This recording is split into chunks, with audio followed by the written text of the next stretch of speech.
Tá gravando aí? Tá gravando aí? Take A prática. 1.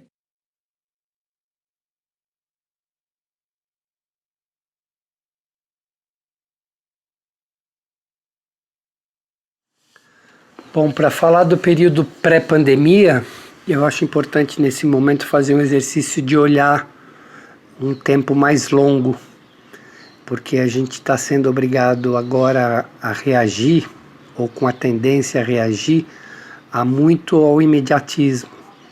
E quando você começa a ver as coisas mais de longe para trás, você pode fazer o mesmo exercício para frente, né? E a pandemia é uma coisa que está jogando a gente muito no aqui, no agora e às vezes a gente perde essa dimensão. Então, para falar do nosso percurso pré-pandemia, eu volto para 1997, quando o Feijão se formou. Se formou já com uma perspectiva de fazer um teatro de grupo, ou seja, um teatro que não tem um chefe, que não tem um proprietário, que não tem um dono. Quando o mar quebra na proa em paz dessa nau catarinenca, tenho saudades da terra da querida Julieta. De um teatro não dramático, né? Com uma base na narrativa, no teatro épico, e com temas que continuam até hoje norteando as nossas criações e os nossos pensamentos, né? Que o grande tema é o Brasil e os brasileiros. E daí para isso a gente foi atrás de outros brasileiros que tinham refletido artisticamente ou teoricamente sobre o Brasil, e procuramos nos formar na linha dessas pessoas que vieram antes. Bom, então aí numa segunda fase, né, que começa lá pelo ano de 2003, a gente tem uma mudança significativa para a trajetória do Feijão, para a continuidade dos nossos trabalhos, que foi justamente uma consequência de um movimento externo que veio com o movimento Arte contra a Barbárie, que em 98, 99 começa todo um questionamento sobre o lugar do teatro na cidade de São Paulo, especificamente, né? E começou uma batalha pela criação de políticas públicas que pudesse dar condições para a gente desenvolver um teatro que não tivesse ligado às leis do mercado. Então o Movimento Arte contra a Barbárie contribuiu nessa reflexão. O Feijão teve um projeto aprovado pela Lei de Fomento. Isso possibilitou que a gente tivesse as condições materiais para se dedicar mais àquele nosso trabalho que a gente vinha fazendo desde 97, né? E logo em seguida, a partir de 2004, possibilitou que a gente tivesse o nosso próprio espaço, a nossa sede, que está aí até hoje. Oi, gente. Deixa eu me apresentar primeiro, né? Eu sou a res cogita do Pedro, ou melhor, a res cogita dessa res extensa aí que vocês estão vendo. E tô aqui para falar algumas coisas, né? Descrever alguns pontos nesse plano cartesiano. Com a falta de perspectiva de retorno das atividades na sede, a gente foi obrigado a pensar sobre isso, né? Como manter a sede, se manteria a sede, se a gente tinha condições de conseguir manter a sede. E, claro, compartilhar isso com as pessoas próximas, né? Com grupos próximos. E chegamos, através dessas conversas, numa possibilidade, né? Numa ideia. Tentar apresentar a peça para algumas escolas. Isso e algumas outras camaradagens, né? E foram essas apresentações e as camaradagens que deram um respiro para a gente conseguir manter a sede ou para pensar melhor possibilidades de manutenção da sede sem as atividades, né, acontecerem, sem ter algum auxílio, que naquele momento não tinha auxílio nenhum, e com os aluguéis mensais, né, ainda acontecendo, e as contas e tal. Acho que passado um pouco isso, a gente voltou a pensar na nossa pesquisa, né, nos nossos trabalhos, nos nossos estudos, forjando as formas que nos auxiliaria a continuar com as nossas tarefas.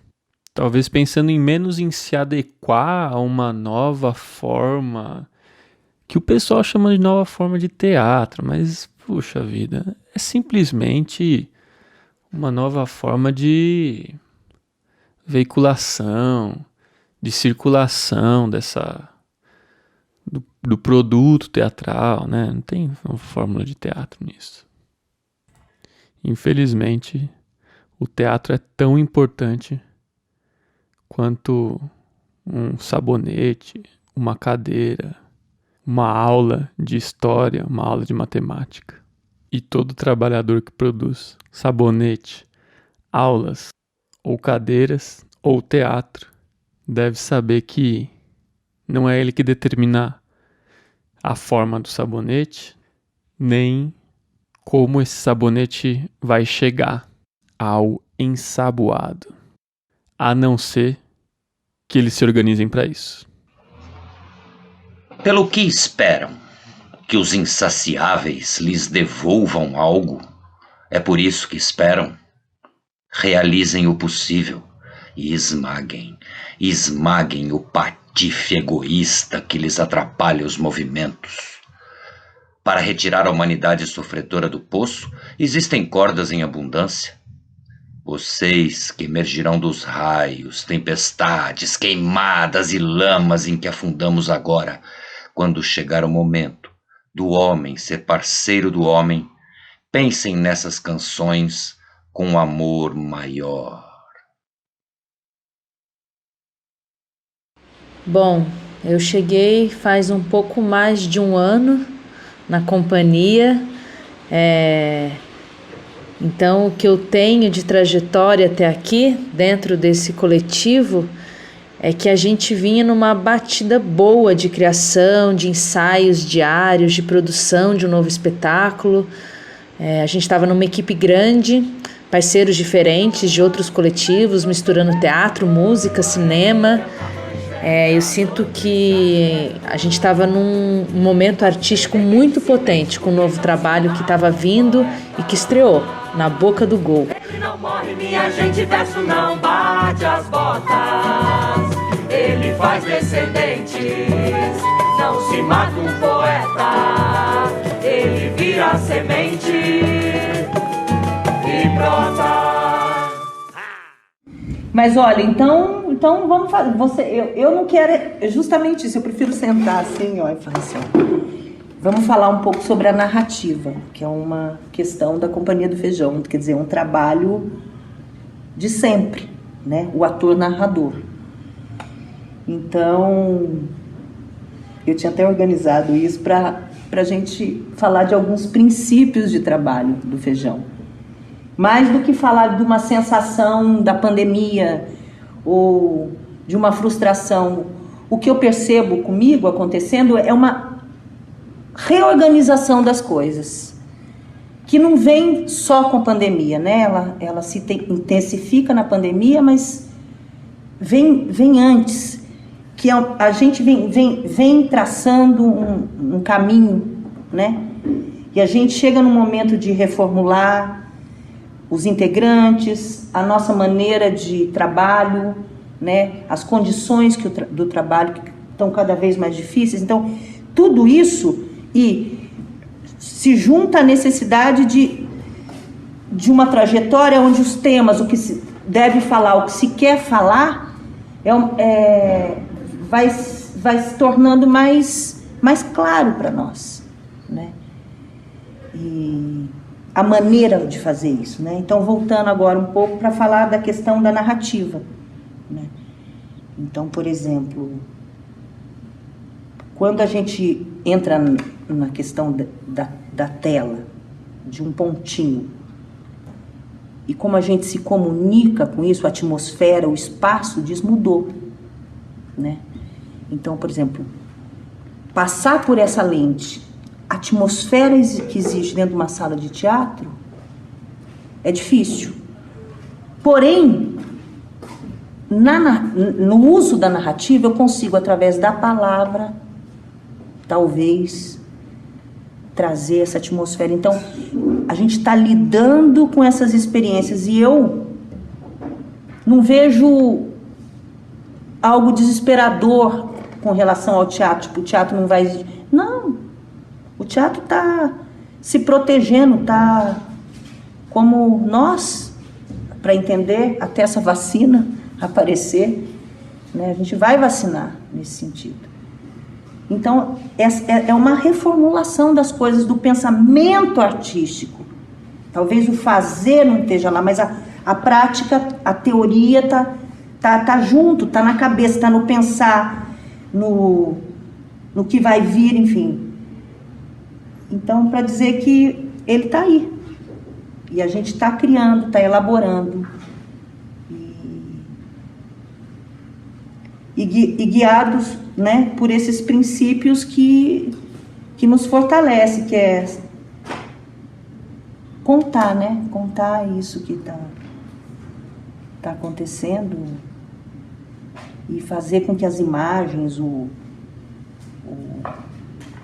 né, esse mundo que o teatro às vezes oferece na sala, na luz, que né, como é que a gente faz através da palavra, desse trabalho narrativo, isso acontecer, a gente já lida com isso, com esse vazio onde as coisas acontecem, né?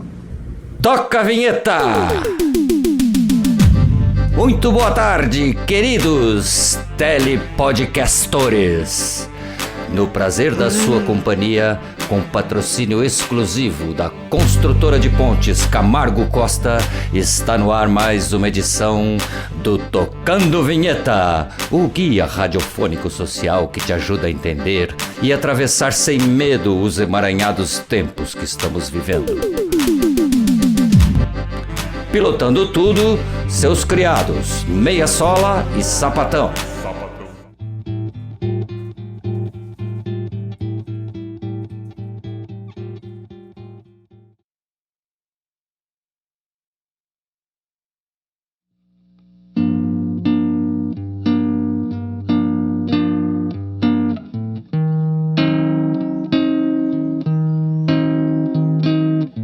De todas as secas que houve, de tantas chuvas que o céu não trouxe, o gado magro, o galho seco, o galo fraco anunciam. Vai, gente.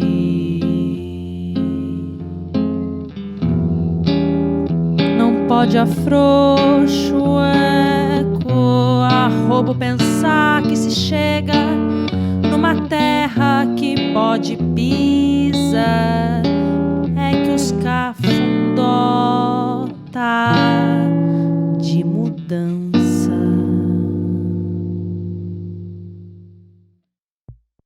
Essa pandemia é uma merda, certo? Mas a merda é alguma coisa que fermenta, que faz florescer. Ela é uma merda porque a gente pode ver quando a gente ficou enclausurado, né? Quando a gente está enclausurado, que a gente precisa pensar em outras coisas, né? A gente precisa pensar, por exemplo, como é que a gente é feliz, né? Se é saindo para a rua, consumindo um monte de coisa, fazendo coisa que não dá, se a gente precisa trabalhar tanto que nem a gente trabalha, dar tanto da nossa vida para os outros. Porque quando a gente trabalha para que as outras pessoas, que são as donas das fábricas, dos bancos, ganhem dinheiro, A gente precisa entender que a gente está dando tempo da nossa vida para aquelas pessoas ganharem dinheiro. Porque o que a gente ganha é pequenininho, né? Então, a pandemia é uma merda. Mas da merda pode vir coisa boa, sabe? Então eu estou achando que é um sinalzinho. Eu acho que ninguém vai entender muito, vai mudar muita coisa a partir disso, não. Mas pelo menos algumas pessoas a mais podem se juntar num grupo que pense em alguma coisa melhor para o mundo, né, que está acabando. Porque senão vai acabar, né? Vai secar a fonte, né? Vai ter mais vírus indo por aí. Então é um pouco isso, essas reflexões assim de última hora, porque tá bom não, né?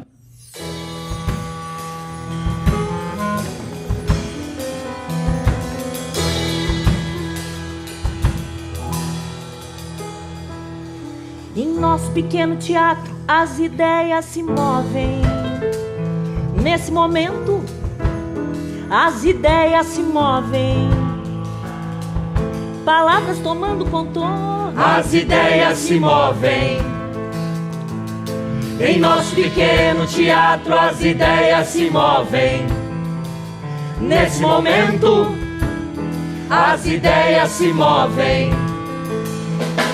Palavras tomando contorno, as ideias se movem.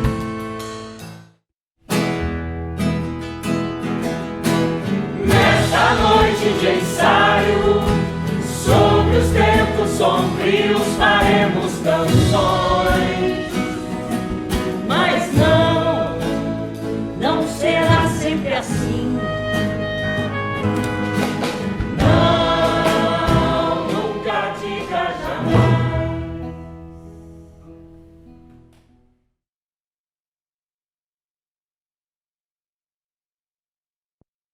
Quarentena. Bom, eu tô sem ver meus companheiros desde a última apresentação da Mãe, que foi dia 18 de março. Então a gente apresentou a Mãe, Canções para Acordar, Bertolt Brecht, e depois eu não vi mais eles, porque no dia seguinte foi decretado um lockdown. Então desde lá eu não vi Vera, não vi Pedro Pires, não vi Zé Ernesto, não vi Eugênio, não vi Pompeu. E vim para Santa Catarina também, né? Mais um empecilho de não conseguir se encontrar, né? A gente tá fazendo reuniões via Zoom, mas para mim esse momento via Zoom, pela tela do celular, pela tela do computador, não faz nenhum sentido. Parece que não é teatro, sabe? Não parece que falta alguma coisa, esse contato, esse encontro do olho no olho com as pessoas, com os companheiros, né? E difícil falar desse momento, né? Mas enfim, um pouco da minha experiência aqui em Santa Catarina, que eu vim pra cá, consegui um emprego numa fábrica, então eu virei um operário de fábrica. E a nossa última peça, eu estava realizando uma personagem que era um operário, né, de fábrica. Não sei como será o mundo modificado para o qual votaremos, mas sei que, para ser verdadeira, essa mudança tem que ser coletiva. Fora que eu estou ainda no distanciamento psicossocial, dentro da margem de erro.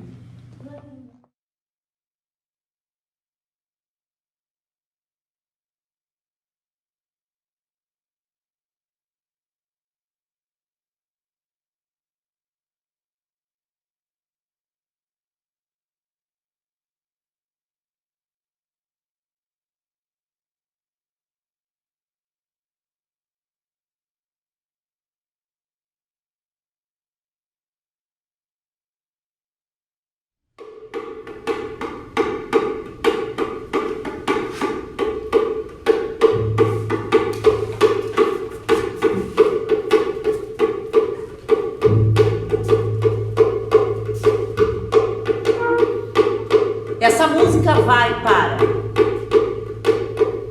José Antônio Pasta,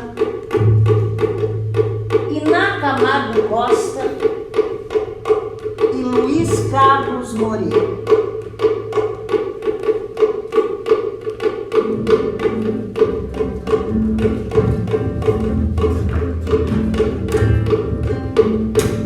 Eu não quero nada em troca, só a sua cumplicidade. Olhos nos olhos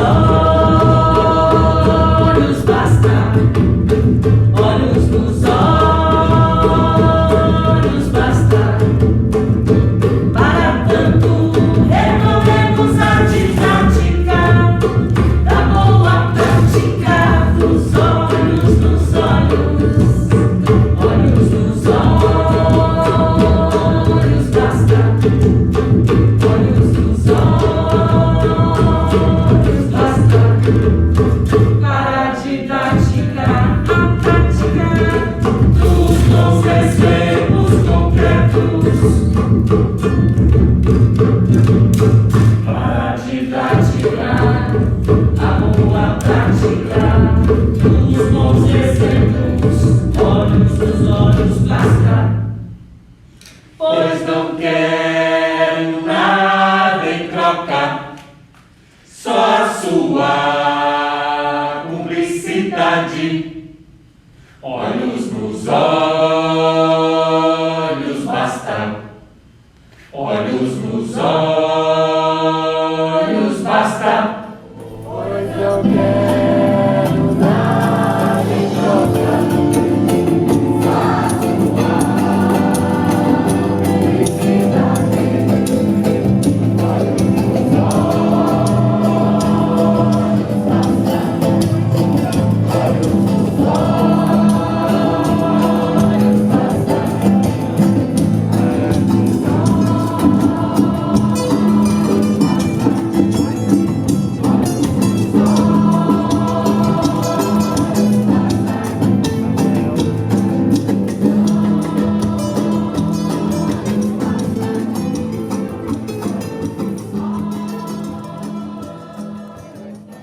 Eu fico pensando, né? Parece um sonho, mas não é. É concreto. Que todos esses coletivos de teatro um dia vão ser mesmo um só, né? Em qualquer teatro que você entre, todas terão o mesmo nome, né? E de diversas maneiras falaremos das mesmas coisas, integrados, fortes, uníssonos. Um grande e enorme coletivo, uma teia capaz de sonhar, a possibilidade de sonhar.